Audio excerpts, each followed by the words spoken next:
শুরু করছি কবির গল্পের পার্ট 3। তাই সে স্বাভাবিক হয়ে শুয়ে পড়ল। তার মাথায় অনেক চিন্তা ভর করছে।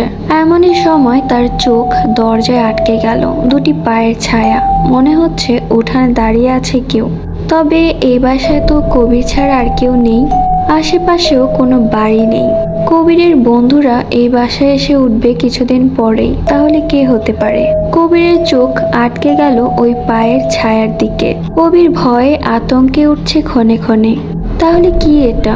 তারপর হঠাৎ করেই পুকুরে কে যেন ঝাঁপ দিয়েছে, এমনটাই শব্দ পাচ্ছি। এমন সময় ছায়াটা দ্রুত সরে গেল, আর সেই নুপুরের শব্দ আবারও শুরু হলো। কবির অবাক হয়ে গেল, এটা নিশ্চিত কোনো মেয়ের পেতাপ্তা। তবে কবির আরো ভীতু হয়ে গেল।